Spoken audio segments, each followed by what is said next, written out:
İnnel hamdalillah nahmaduhu ve nestainuhu ve nestağfiruh ve na'udzu billahi min şururi enfusina ve seyyiati amalina. Men yehdihillahu fela mudille leh ve men yudlil fela hadiye leh. Ve eşhedü en la ilahe illallah vahdehu la şerike leh ve eşhedü enne Muhammeden abduhu ve resulü emmâ ba'd. Allah Subhanahu taala'nın yardımı sayesinde İmam Buxarını oxumaya davam edirik. Səhihini Kitab-ı Salah, namaz kitabı. Babu haqqil buzaqi bil yedi minel mescid. İmam Buxari rahimehullah bab açır, buyurur ki, yəni tüpürcəyi məsciddən əli ilə təmizləmək babı.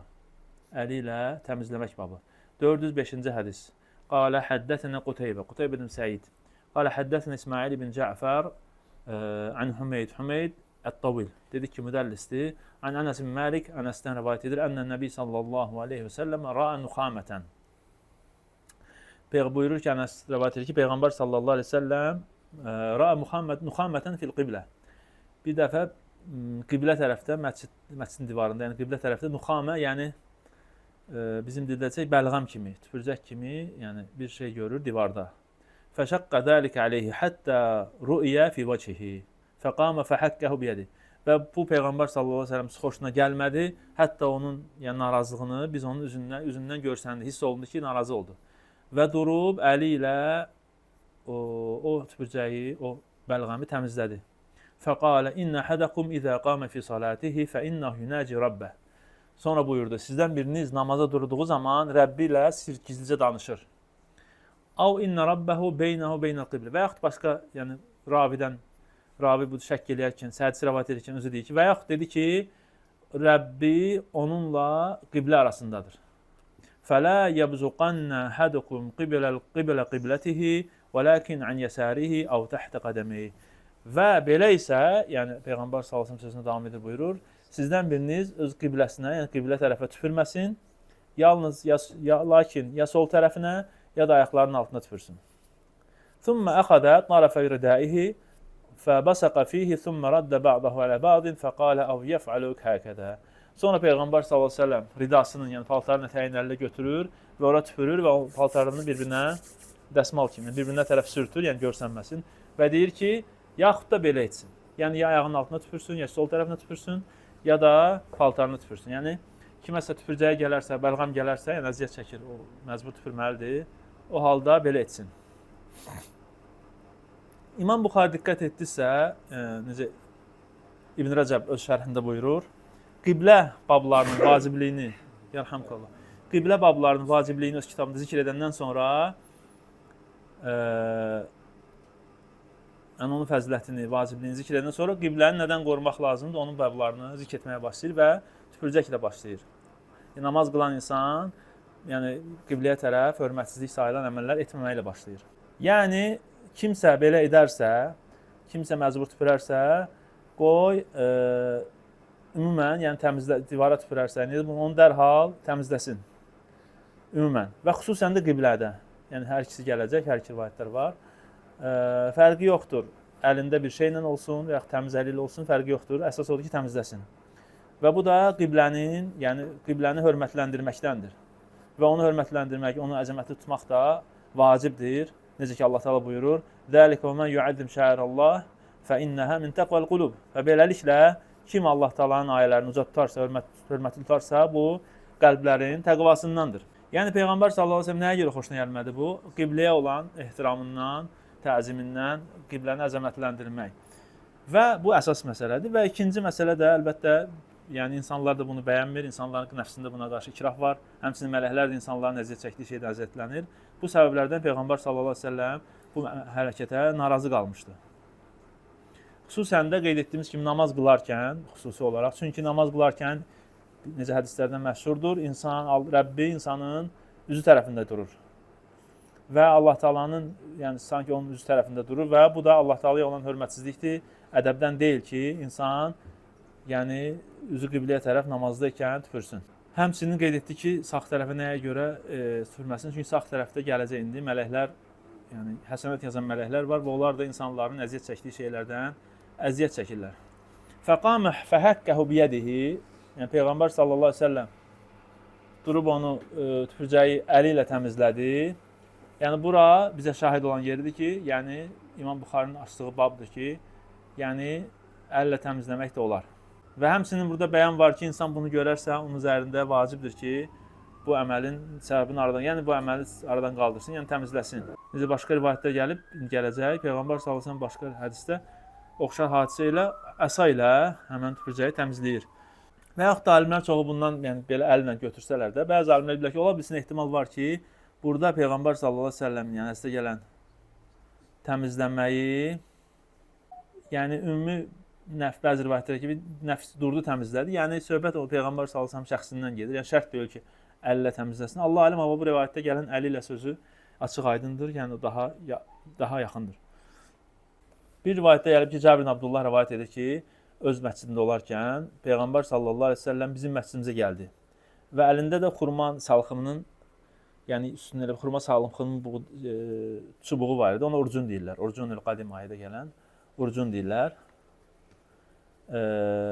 Və o Peyğəmbər sallallahu əleyhi və səlləm məscidin qibləsində tüpürcək görür və ona tərəf gedir və onu həmin o çubuqla, yəni sanki çubuqla onu təmizləyir. Və sonra deyir: "Eyyukum yuhibbu an yu'ridallahu anhu biwajhihi." Sonra deyir ki, sizdən hansını istəyər ki, Allah Taala onun üzündən, yəni üzbəüz durarkən ondan üz döndərsın.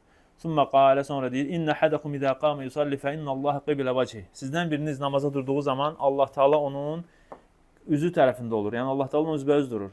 Fala yabsuqanna qibla vajhi. Və qoy o namaz qılan kəs üz tərəfinə, yəni Rəbbinin üzü tərəfə tüpürməsin. Öz üzü tərəfinə, yəni qiblə tərəfə tüpürməsin. Və lan yaminihi, və həmçinin sağ tərəfə tüpürməsin. Və liyabzuq an yasarihi tahta rijlihi al-yusra.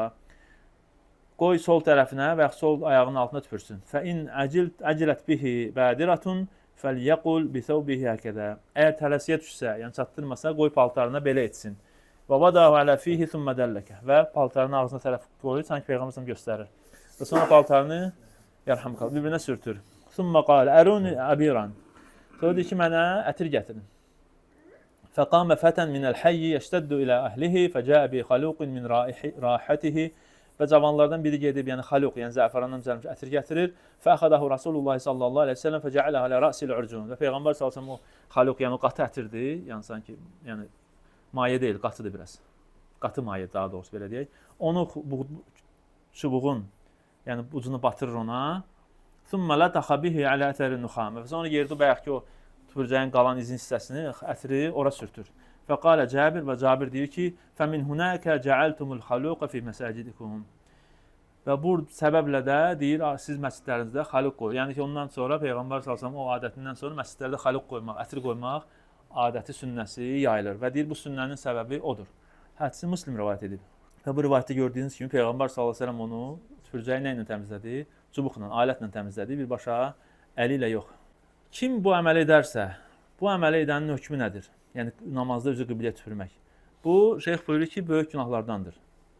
Çünki qadağa gələn qadağa, yəni şiddətli gəlir, yəni Rəbbi tərəfə tüpürmək. Rəbbi kim istəyər ki, qoy Rəbbi ondan üz döndərsin. Bunlar hamısı ağır vədlərdir. Yəni bu halda ədəbi gözləməyi tələb eləyən məsələlərdəndir. Çünki namaz qılan, qeyd etdiyimiz kimi Rəbbi ilə gizlicə danışır, sirlə danışır və İnsan hətta özü-özünü də, yəni danışdığı insanla, əgər insanla danışırsa, vəlilləhil məsəlül ə'lə, Allah Taala bütün misallardan ucadır. İnsan üzbəüz danışdığı insanla danışdığı tərəf üzünə tərəf tüpürsə, bu ona qarşı həm söhbətinə qarşı ədəbsizlik sayılır. Necə qalsın ki, o ki qalsın ki, Allah Subhanahu Taala ilə. Həmçinin məscidlərdə, ümumiyyətlə Allah Taala'nın evlərində də ədəbi gözləmək, yəni yaraşar, ədəbi gözləmək lazımdır. Həmçinin qibləyə doğru da eləcə, necə ki biz qibləyə doğru, yəni su başına çıxmağa qadağan olunmuşuq və yaxud arxamızı çevirməyə qadağan olunmuşuq. Bu, yəni qibləni hörmətləndirən əlamətlərdən, əməllərdəndir və tüpürməyin qadağası da buna qiyas olunur. Yəni bu da bu növ bu qarin əməllərdəndir. Və ümumiyyətlə, əlbəttə ki, tək bu məsələlərdə yox, məscidləri insanlara xoşuna gəlməyən, ədəbsizlik sayılan əməllərdən təmizləmək lazımdır. Yəni necə ki, tüpürcək olsun və yaxud insanın məsciddə, yəni yel buraxması olsun. Necə ki, gəlib soğan, sarımsaq yemək mələkləri incidir. Bu pis, xoşa gəlməyən iyilər də, insanların incidən iyilər də mələkləri incidir. Bunlar hamısı məsciddə olası olmayan, yaraşmayan hərəkətlərdəndir. Necə ki, gələcək hədisdə gəlib ki, "Ən-nuxaməti fil məscid xatiyyətun və kəffəratuha dəfnuha." yəni məsciddə tüpürmək, məsciddə bəlğəm, yəni tüpürmək xatiyə, yəni günahdır. Onun kəffarəsi isə onu bastırmaqdır. Hədis səhihdir. İbn Hibban rivayət edib, Şeyx Albani səhihləşdirib. Həmçinin Müslim rivayətində, Müslimdə rivayət olunan hədisdə buyurur sallallahu əleyhi və səlləm: "Uridat aleyyə a'malu ümmeti." Ümmətimin əməlləri mənə ərz olundu. Həsanuha və seyyuha. Onun gözəlləri və pisləri. Və vəcədtu fi məhasini a'maliha al-ədə yumatu anit-tariq. Və mən gözəl əməllərin içərisində, Peyğəmbər sallallahu əleyhi və səlləm gözəl əməllər içərisində nə gördüm? İnsanlara əziyyət verən bir şeyin yoldan götürülməsini gördüm. Və vəcədtu fi məsəvə a'maliha an-nuxa'ata takunu fil məscidi la tudfan. Və pis əməllərin içində də məsciddə bastırılmayan bəlğəm, bastırılmayan tüpürcək gördüm. Həmçinin məscidi təmiz saxlamaq, yəni onu təmizləmək də böyük savablar vəd olmuş əməllərdəndir.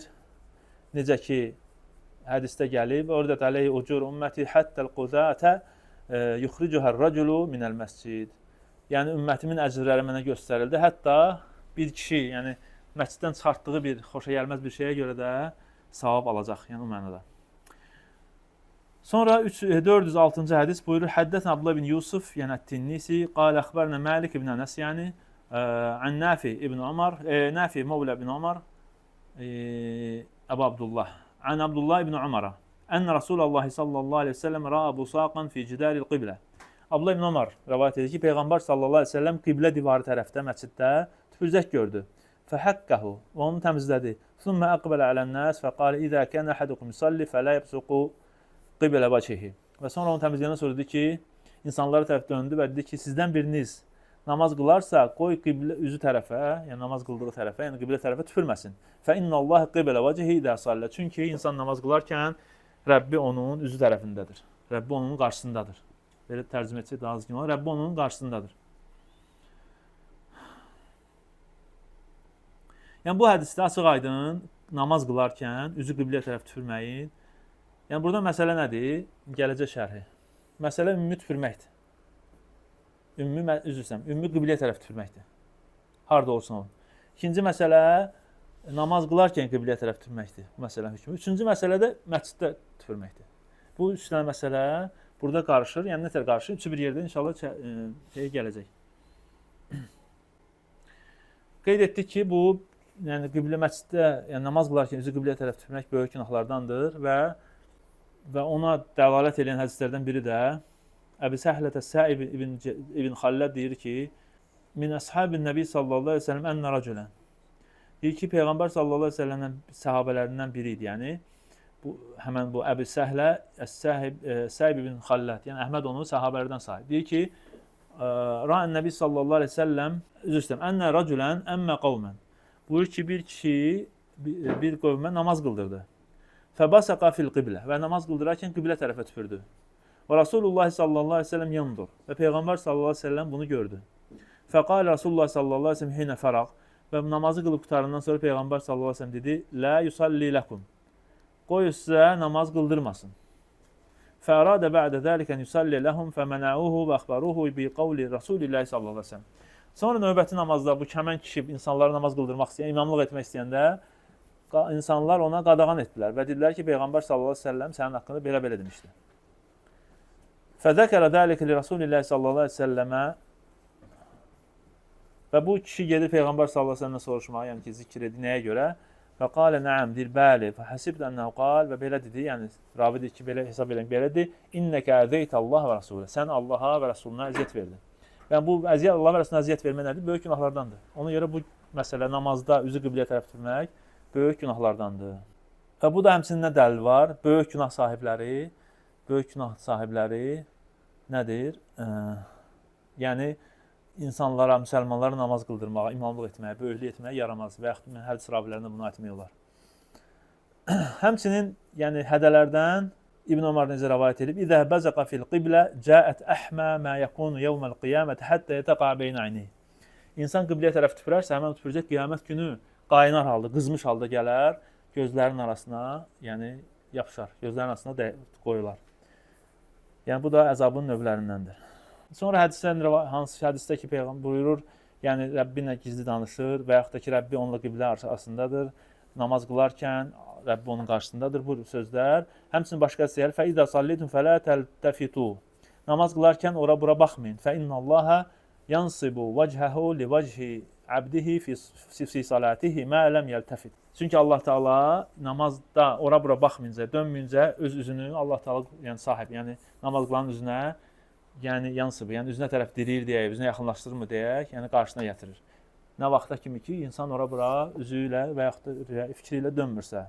Bu hədisdə həmçinin dediyimiz kimi dəlil açıq aydın üzü qiblə tərəf tüpürməyi namazda, həmçinin sağ tərəfə tüpürməyi qadağa var. Burada söhbət nədən gedir? Namazda. Qaldı namazdan qıraqda, ona da inşallah növbəti hədislərdə bəyanı gələcək. Yəni burada biz bildik ki, namazda üzü qiblə tərəf tüpürmək haramdır, böyük günahlardandır. Sonra 407-ci hədis buyurur: Həddəsən Abdullah bin Yusuf, qalə əxbərnə Malik an Hişam bin Urva, an əbihi yan Urva bin Zübeyir, an Aişə, Ummul Müminin. Urva bin Zübeyir, Ummul Aişə, Ummul Müminlər rivayət edir ki, ən Rasulullah sallallahu əleyhi və səlləm ra'a fi cidaril qibləti muxata aw busaqan aw nuxamatan fəhəkkəh. Deyir ki, Peyğəmbər sallallahu əleyhi və səlləm qiblə tərəfdə divarda muxat, yəni muxat, busaq, nuxam, bunlar hamısı yaxın mənalardır. Yəni biri sinədən çıxan bəlğəm olur, biri yuxarıdan boğazdan, yəni burun tərəfindən tökülən bəlğəmdir, biri burundan çıxandır. Yəni bunlar hamısı ərəbcədə ayrı adlar var, biz hamısına ümumi deyirik. Və yaxud tüpürcək olsun. Bunlar hamısı yaxın hökm cəhətdən eyni şeydir. Və qeyd edib ki, müsəlmana yaraşan, müsəlmana vacib olan belə bir şey görərsə, onu məscidin divarından olsun, yerdən olsun, nədir? Təmizləməkdir. Fərqi yoxdur. Əski ilə olsun, salfetkol olsun, çubuqla olsun, daşla olsun, nə ilə olursa olsun, onu təmizləməlidir. Və burada da şeyx deyir ki, yəni insan ola bilər gəlsin, lakin bilsin ki, yəni bu əməl vaciblərdəndir. Hətta əli ilə təmizləmə olsa təmizləsin. Yəni biz deyir ki, təharətdə əlimizlə, yəni özümüzü nəcasəti təmizləyirik və yaxud övladlarımızı əlimizlə təmizləyirik nəcasətdən. Yəni bu tüpürcək də nəcis deyil birinci, indi onun dəlili gələcək. Həmçinin Peyğəmbər sallallahu əleyhi və səlləm onu əllə təmizləməyə dəlillərdən ki, nəcis deyil. Və ikinci də ki, yəni nəcisi təmizləməyə təmizləyiriksə, məscidi, yəni qeyri-nəcis olan bir şey, amma insanların xoşuna gəlməyən qazanı pislikdən təmizləmək daha yüngüldür. Yəni o ki qaldı qeyd etdiyimiz kimi, yəni yerdə taparsa, məscidin yerin döşəməsində onu bastırmalıdırmı və yaxud çıxartmalıdırmı və yaxud da ki namazdan qeyri və yaxud da ki qiblə tərəfi ümumən, yəni bunların hökmü inşallah bəyanı gələcək. O ki qaldı hədisin faydalarına.